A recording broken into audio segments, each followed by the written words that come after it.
ಸ್ನೇಹಿತರೆ, ಸ್ವಾಗತ ಸುಸ್ವಾಗತ. ಈ ಮುತ್ತಣ್ಣನ ಆರ್ಥಿಕವಾದ ಸುಸ್ವಾಗತ.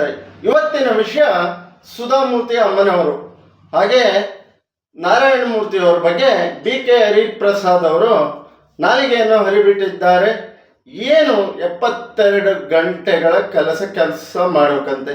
ಅವನ್ಯಾರು ಅಂದರೆ, ನಿಮ್ಮ ಬಾಯಲ್ಲಿ ಮಾತಾಡಬೇಕಾದ್ರೆ ನೀವು 5-10 ಜನಿಗೆ ಸ್ವಂತ ಇದರಿಂದ ಕೆಲಸ ಕೊಟ್ಟು ನೋಡಿ, ಶ್ರಮಪಟ್ಟು.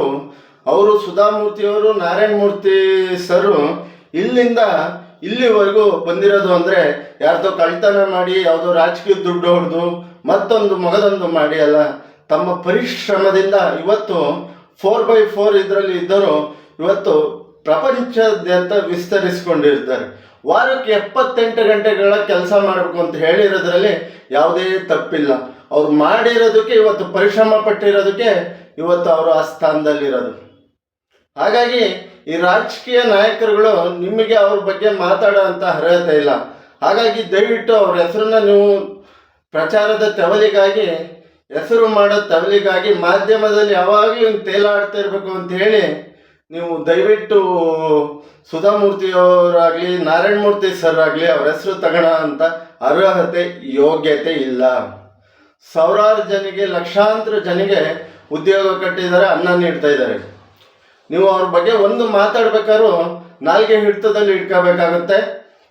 ಯಾಕೆ ಹೇಳ್ತೀನಿ ಸ್ನೇಹಿತರೆ, ಯಾರೋ ಸಿಂಪಲ್ ಸುಧಾ ಅಂತ ಅವರು ಹೇಳ್ಬೇಕಾದ್ರೆ ಬಾಯಿಲಿ ಹಿಡ್ತಾ ಇರಬೇಕು. ಅವ್ರು ಯಾವುದೇ ಒಂದು ಪಕ್ಷದಲ್ಲಿ ರಾಜ್ಯಸಭೆ ಮೆಂಬರ್ ಆಗಿದ್ದೋ ಸೆಕೆಂಡ್ರಿ, ಅವ್ರು ಮಾಡಿರೋದಂಥ ಸಾಮಾಜಿಕ ಕಾರ್ಯ, ಅವ್ರ ಜೀವನದಲ್ಲಿ ಅಳವಡಿಸಿರೋಂಥ ಸಿಂಪಲ್ಲು ನಾನು ನೋಡಿದ್ದೇನೆ ರೀ ಕಣ್ಣಾರೆ.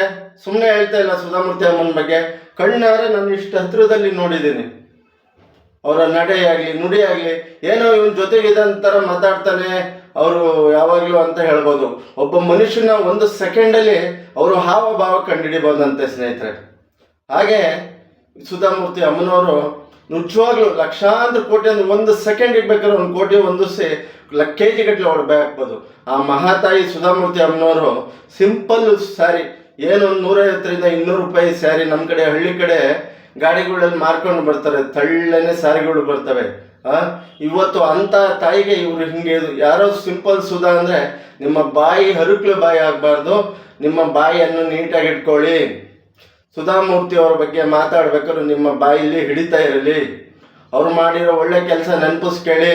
ಅವರು ಯಾವುದೋ ರಾಜಕೀಯ ದುಡ್ಡು ಹೊಡೆದು ಅವರು ಕೋಟೆ ಕಟ್ಟಿಲ್ಲ ರೀ.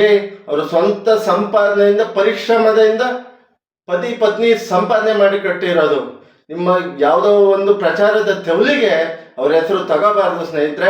ಯಾಕೆ ಅಂದರೆ ಯಾವುದೋ ಪಕ್ಷ ಆಗಲಿ ಮತ್ತೊಬ್ಬರು ಪರವಾಗಲ್ಲ, ಸುಧಾಮೂರ್ತಿಯವರ ಪರವಾಗಲೇ ಈ ವಿಡಿಯೋ ಹೇಳ್ತಾ ಇದ್ದೀನಿ. ಯಾಕೆ ಅಂದರೆ ಅವರು ಅಂಥ ಸಮಾಜ ಮುಖ್ಯ ಕಾರ್ಯ ಮಾಡಿದ್ದಾರೆ, ಆದರ್ಶವಾಗಿ ಬದುಕ್ತಾ ಇದ್ದಾರೆ ಕಣ್ರಿ. ಇಲ್ಲಿಂದ ಇಲ್ಲಿವರೆಗೂ ಬರಬೇಕಂದ್ರೂ ಸುಲಭ ಅಲ್ಲ. ಯಾರು ರಾಜಕೀಯ ದುಡ್ಡು ಹೊಡೆದು ಮತ್ತೊಂದು ಮಗದೊಂದು ಮಾಡಲ್ಲ.